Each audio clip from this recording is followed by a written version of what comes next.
Wally Triplett came to Happy Valley in the summer of 1945, and he officially is the first African American to play in a regular season varsity football game for Penn State. But only by a twist of fate. While Wally is celebrated for his feats, both historical and on the gridiron, history does hold a spot for the one who came before. His light was brilliant, but short-lived. Dave Alston's story is one of both inspiration and tragedy. He was the small-town student who worked hard and beat the odds to enroll at Penn State.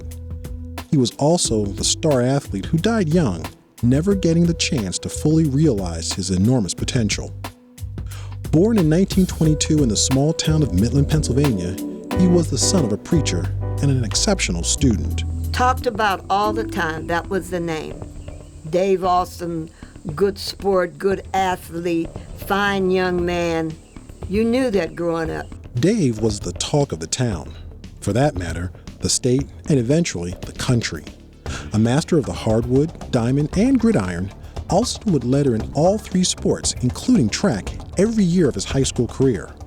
But life past the 12th grade for most in western Pennsylvania in the 1940s was hard. A life toiling in the steel mills might have been the end of Dave's story. But Penn State, seeking to regain national gridiron prominence, sought out the talented Alston. He was actually recruited by a guy named Casey Jones. And when Penn State had de-emphasized football in the 1930s, all for academics, Casey Jones and a man named Jim Gilliam, they decided that the way to help get Penn State become a good football team, even though they had to de-emphasize football and couldn't recruit anymore, was to get these kids out of the coal mines and the steel mills and bring them to Penn State. College coaches who knew of Dave Alston could see the diamond in the rough, the potential for greatness. And luckily for Dave and his younger brother Harry, their father saw it also. He arranged for both sons to be taken as a package deal to play football and to attend school at Penn State. Bob Higgins described him as a combination of Jim Thorpe and some of the other great athletes back then. If Dave Alston had reached his potential, we would be talking about Dave Alston in the same breath we'd be talking about John Cappelletti and Joe Paterno. Seemingly, everything was on track for Dave. The Nittany Lions junior varsity team finished the season undefeated. Dave was touted as one of the best sophomores by the Associated Press, and Coach Higgins, along with all the Penn State faithful, eagerly awaited the upcoming varsity campaign. Alston was to be the linchpin to what would be, by all indications, a triumphant season. And this is where fate would take over. Life for the Alstons at Penn State was difficult. A lack of money and social life took its toll on younger brother Harry. Soon he left and went back to the steel mills, leaving his big brother to go it alone.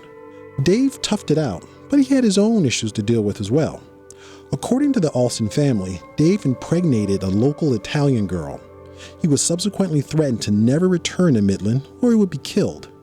He never came any closer to his hometown than Pittsburgh, some 50 miles away. So with little money and nowhere to go for the summer, Dave may have been open to a sequence of events that would prove quite tragic. Well, at a prearranged time, I guess in the summer after his freshman year, he had scheduled a tonsillectomy.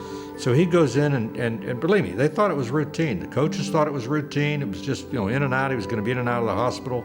He reports for his surgery, which is scheduled for 9:30. By 11:30, he's dead. It was, this is an ancient joke. Not that there's anything to joke about. I mean, the surgery was successful, but the patient died. There was some kind of clotting involved post-surgically, and Dave Alston never came out of the hospital. And it just shocked the Penn State community, and as the word spread, it shocked the college football world because of the potential of this guy starting to be mentioned by the newspapers. In the years to come, family, friends, and historians would question the events surrounding his death.